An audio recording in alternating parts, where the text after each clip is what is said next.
Y lo decíamos, vamos a seguir en este caso en la Plaza Payró, pero hablando de algo que se ve detrás nuestro. Exacto, vamos a hablar un poquito de arquitectura y en particular atrás del teatro se le dice, en realidad está a un costado del teatro, pero bueno, por esta cuestión de que Bahía creció mucho alrededor de la Plaza Rivadavia, uno siempre se refiere atrás del teatro. Bueno, acá tenemos un edificio de 5 pisos que tiene como, podríamos presentarlo a manera así mediática o que impacte, que es el primer edificio de Bahía Blanca. Por lo menos el primer edificio donde uno ve el estilo de un edificio en altura, porque estamos hablando de 1936, cuando se construyó esa obra.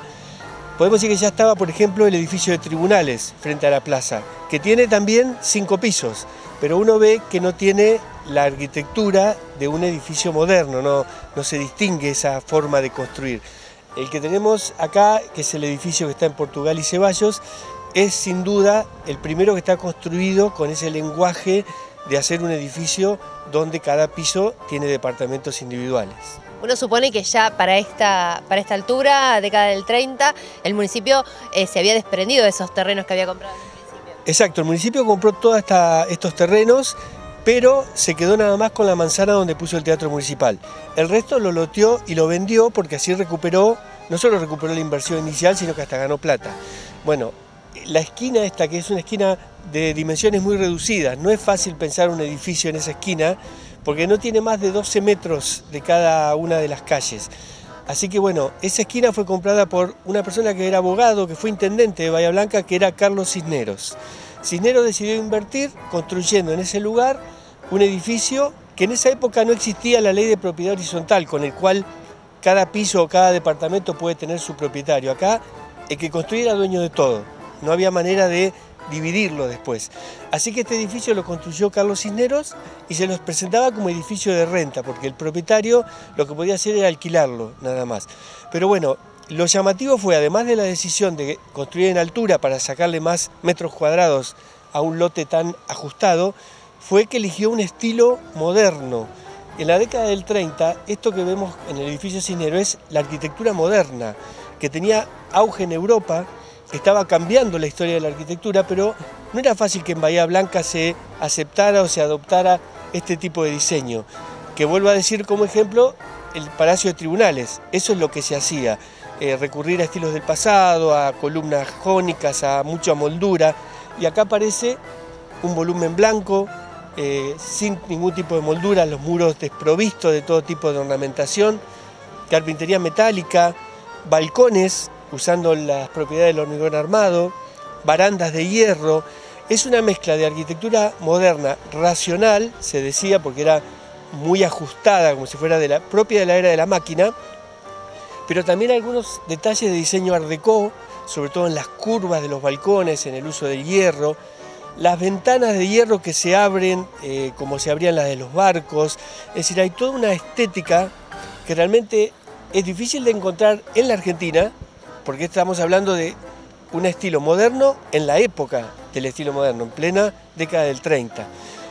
Y además no generó una escuela en Bahía Blanca, es decir, cuando uno mira los edificios en altura en Bahía, no hay muchos edificios atractivos o lindos, porque hubo un boom después inmobiliario que hizo que se construyera gran cantidad, todos como salidos de la misma situación. Acá hay una dedicación al diseño, una preocupación, así que este edificio, además de ser el primero, tiene esto del estilo moderno y un montón de diseño y de aportes tecnológicos incluso que para la época eran importantes. ¿Aportes tecnológicos de qué tipo? Porque nosotros pensamos, década del 30, ¿qué aporte tecnológico? Tenía calefacción central, ya era algo totalmente novedoso.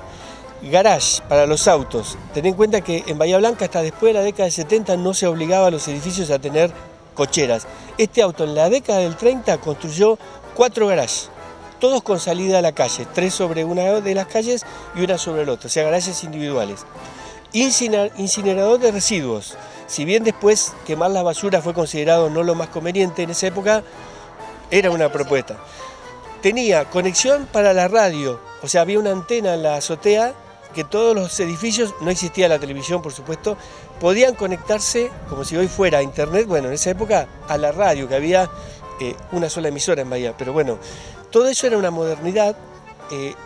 Ascensor eléctrico de la empresa Agar Cross, es decir que aparte del estilo moderno, su mensaje era que había llegado la modernidad también a una obra, que apuntaba a dar respuesta a las exigencias de los nuevos tiempos. Así que esto de tener dónde guardar el auto, dónde escuchar la radio, dónde quemar los residuos y calefacción central, todo eso era una oferta inédita en Bahía Blanca. Y después es un departamento por piso, o sea que es un consorcio muy reducido, son 5 habitantes del edificio, lo cual también es un edificio muy tranquilo, muy acotado, y que hasta el día de hoy, 80 años, siguen ocupados todos sus pisos, y vivir en este lugar hoy es realmente un privilegio, ¿no? En cuanto al tema de los materiales también, hablabas de hormigón armado, hierro, son materiales que se usaban en esa arquitectura y que hacen que hoy sobreviva perfectamente y el mantenimiento sea escaso. Sí, además el hormigón armado recién se empezaba a ensayar en estas obras.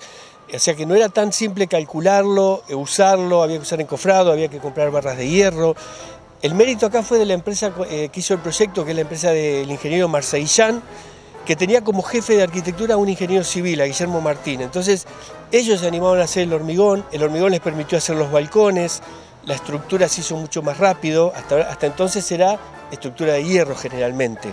Así que están todos los elementos que hacen a un edificio moderno, con una arquitectura que impacta por la simpleza, con muros blancos que son propios de la arquitectura moderna y que bueno, dejó un legado espectacular. Y tiene además un detalle, la esquina del edificio en la planta baja tiene un jardín, que ellos, los proyectistas, lo definieron como un jardín semipúblico.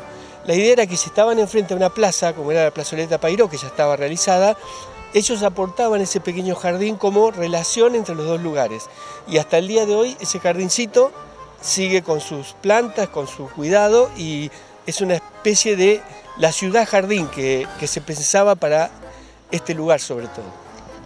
Lo que decíamos es que además tiene unas vistas espectaculares a este lugar que hoy es muy central en la ciudad y que en ese momento también tendría esas vistas, pero tal vez no era valorado de la misma manera. Seguro, la avenida Alén estaba recién consolidándose, pero bueno, esto de que existieran las plazoletas también evitó que aparecieran edificios tapando las visuales, así que obviamente tiene una serie de cortadas porque el loteo que se hizo en este sector fue de callecitas distintas, el tránsito no es tan intenso, la verdad que es un lugar ideal, un lugar, Jorge Moore cuando compró estas manzanas y pese a las críticas de que era un error pensar que Bahía podía venir para este lado, evidentemente tuvo una visión acertada.